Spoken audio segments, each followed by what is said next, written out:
Hello there, my name is John, and today I will be discussing The God of Small Things by Arundhati Roy. Quick disclaimer, if you have not read the novel, then I highly recommend you go read the novel before watching this video, as this video and myself will be working under the assumption that those who are watching have already read the book. We will be discussing spoiler plot points and ideas and mentions to parts of the text that if you have not read, you will not really understand. Anyway, let's begin. Throughout the novel, Roy uses many objects or phrases as symbols of colonization or neo-colonialism. In my mind, however, the TV and the materialism it represents, the way it affects Baby Kochama and Kocho Maria, are especially potent.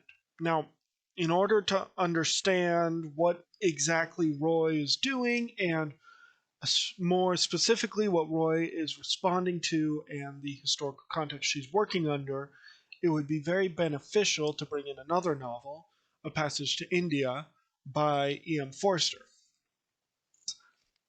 Forster is writing in the 1910s. He's an Englishman. He is living under the country that is currently colonizing India, and he is trying to write an anti-colonial book. And he is trying to stop the suffering that is being created by colonization. He sees the problems of colonization. He can see that suffering, and he wants it to end. However, the solution he sees is simply decolonization. His solution is to just leave.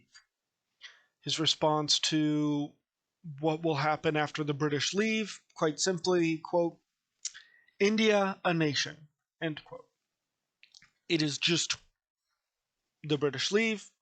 Britain and India are equal as nations and can embrace as brothers, and all will be well. All of the suffering, all of the trespasses will be forgotten because it is now rectified now that India is its own nation.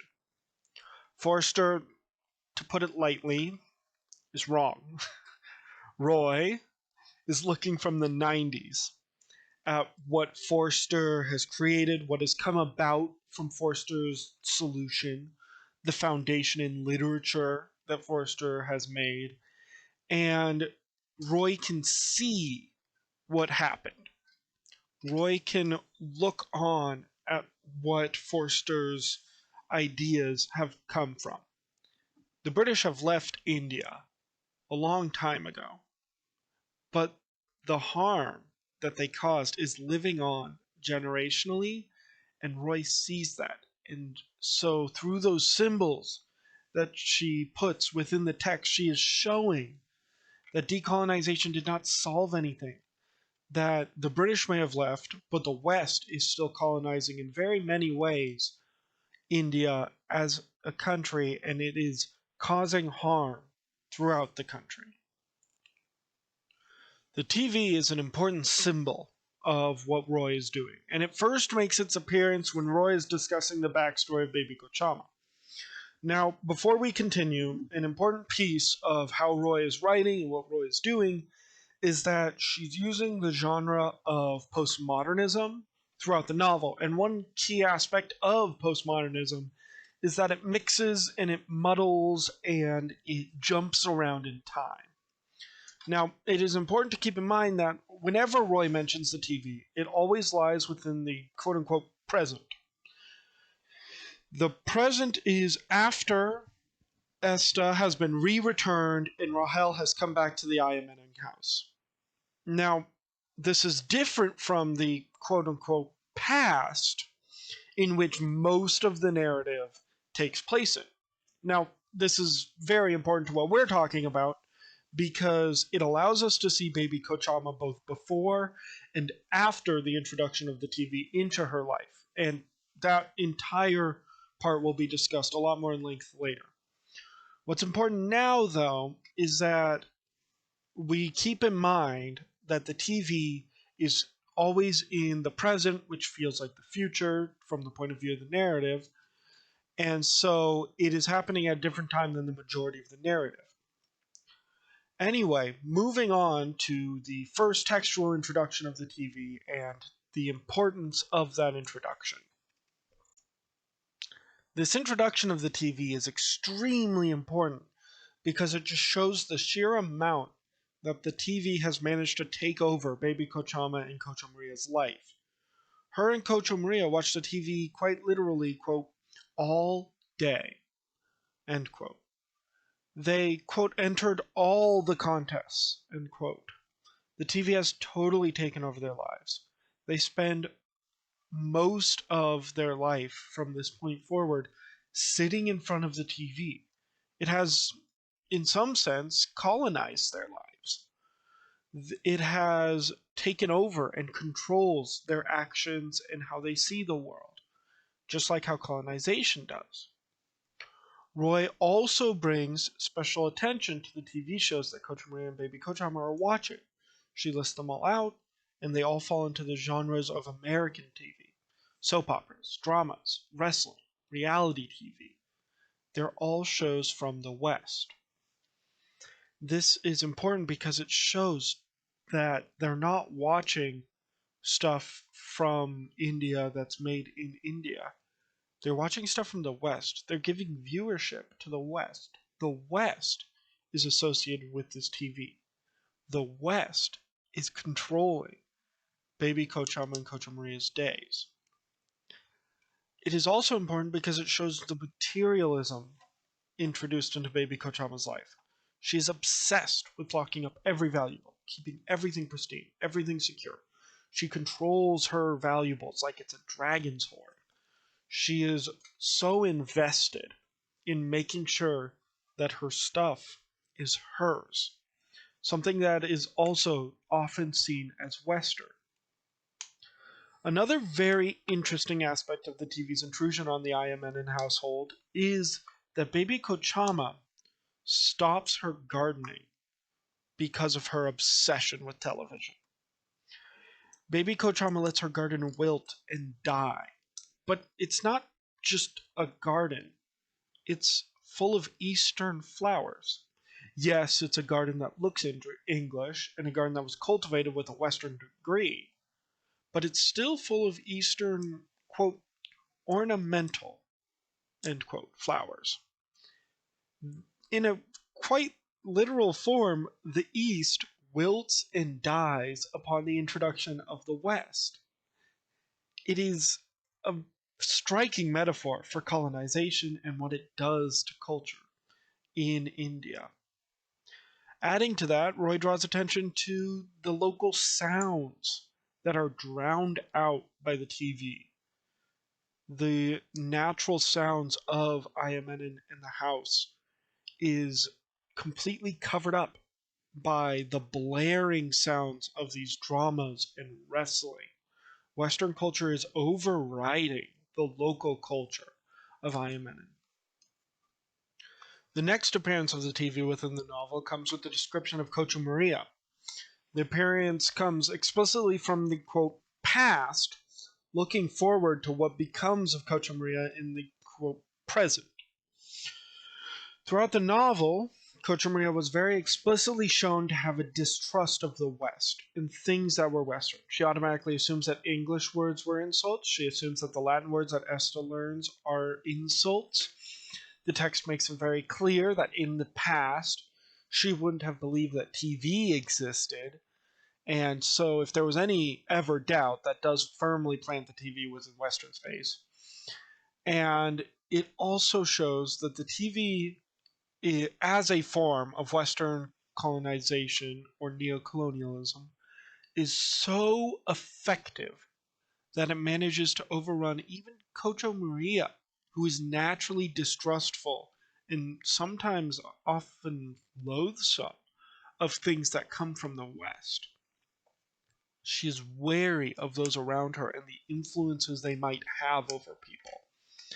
And TV is just able to completely suck her in. The text uses addiction specifically as the term. Another very key moment involving the TV is when Rahel looks at it from the outside. Rahel and Roy very much make it clear that, in a quite literal sense, the TV dish looks larger than, quote, a lot of people's houses, end quote. Even Cocho Maria's, the person who is so helplessly addicted and obsessed with it.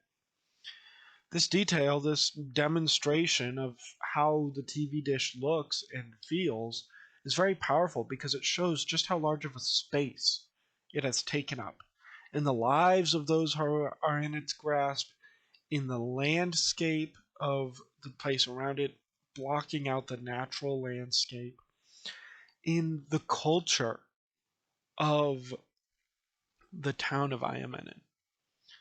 It is larger than the home of Coach Maria, but she doesn't care as long as it brings her her wrestling matches. It is yet another tool of the West to hold down those nations who have managed to come out of colonization. They've managed to throw off the oppressors who have held them down, but yet they can't see the problems that they're trying to deal with because TV has just blinded them. It's grabbed them, and so they can't look at the world around them. They're stuck just facing the world inside of that box. And if they are so addicted to that TV, to that Western culture and colonization, if there's that consumer, then they will ignore what the West is doing to them. It is just forcing them to be materialistic, to be consumers, to ignore the plight of those around them and those within their own country. This is all summed up in the very final image we get of Cocho Maria in the TV. It's of Cocho Maria lying curled up in the floor as a very violent American TV show plays in the background.